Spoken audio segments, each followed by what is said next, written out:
Welcome to everyday cooking. இன்னும் எங்கள் சேனலுக்கு சப்ஸ்கிரைப் பண்ணாமல் இருக்கிறீங்களா?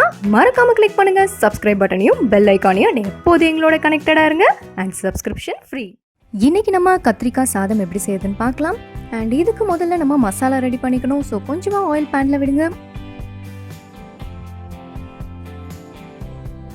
இதில் ஒரு சின்ன துண்டு தேங்காவை நறுக்கி போடுங்க. தேங்காய் நல்லா வதங்கணும். தேங்காய் ஓரளவுக்கு வதங்கிருச்சு. அடுத்ததாக 1 டீஸ்பூன் கடலைப்பருப்பு, 1 டீஸ்பூன் உளுத்தம்பருப்பு, 2 டீஸ்பூன் மல்லி, 1 டீஸ்பூன் வெள்ளை எள்ளு, 2 இல்லைனா 3 காஞ்ச மிளகாய். இதெல்லாம் நல்லா வறுத்தெடுங்க. இது இப்போ சூப்பராக வறுப்பட்டுருச்சு. இது ஒரு மிக்ஸி ஜாருக்கு மாற்றிக்கலாம். ஆறுனதும் நல்லா பொடி பண்ணி வச்சுக்கலாம்.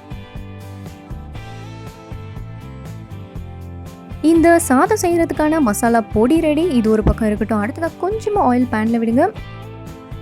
இதில் கொஞ்சமாக முந்திரி பருப்பு வறுத்து எடுத்துக்கலாம். முந்திரி பருப்பு ஆப்ஷனல் தான், தேவைன்னா போட்டுக்கோங்க. இதை நல்லா வறுத்தெடுங்க.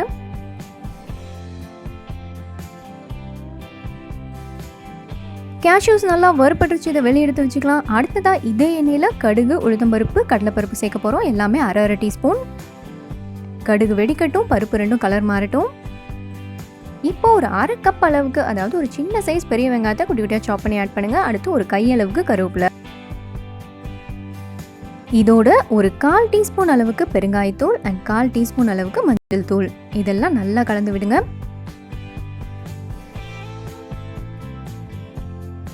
இதோட இப்போ நம்ம கத்திரிக்காய் ஆட் பண்ணிக்கலாம். ஒரு 3 இல்லைன்னா 4 கத்திரிக்காவை 4 வெட்டி ஆட் பண்ணிக்கோங்க.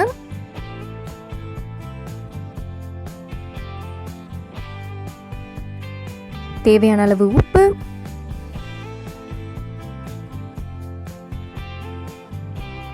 கத்திரிக்காய் ஓரளவுக்கு வதங்கினா போதும். நம்ம பின்னாடி தண்ணி ஊற்றி வேக வைக்க போகிறோம். இப்போ நம்ம அரைச்சி வச்சிருக்கிற அந்த மசாலாவை ஆட் பண்ணிக்கலாம்.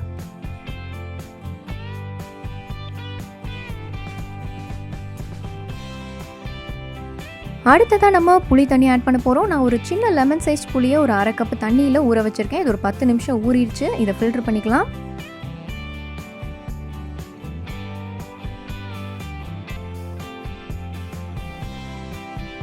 இந்த 1/2 கப் தண்ணி போதும் கத்திரிக்காய் நல்லா வேகிறதுக்கு. இதை ஒரு மூடி போட்டு நம்ம ஒரு 5 நிமிஷம் வேக வைக்கலாம்.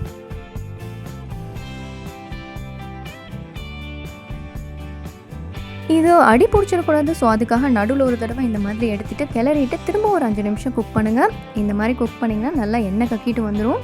இதோ பர்ஃபெக்டாக இருக்குது. இப்போ நம்ம வறுத்து வச்சுருக்கிற முந்திரி பருப்பு அண்ட் நறுக்குன்னு கொத்தமல்லி இலை ஆட் பண்ணலாம். அவ்வளோதான், கத்திரிக்காய் மசாலா ரெடி. இதை நம்ம இப்போ சாதத்தோடு ஆட் பண்ண போகிறோம். அண்ட் இது 3 கப் அளவுக்கு சாதம்.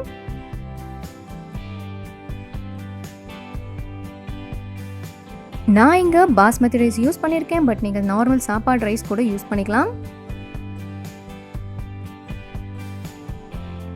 கொஞ்சம் கொஞ்சமாக சேர்த்து உடச்சிடாமல் கிளறி விடுங்க.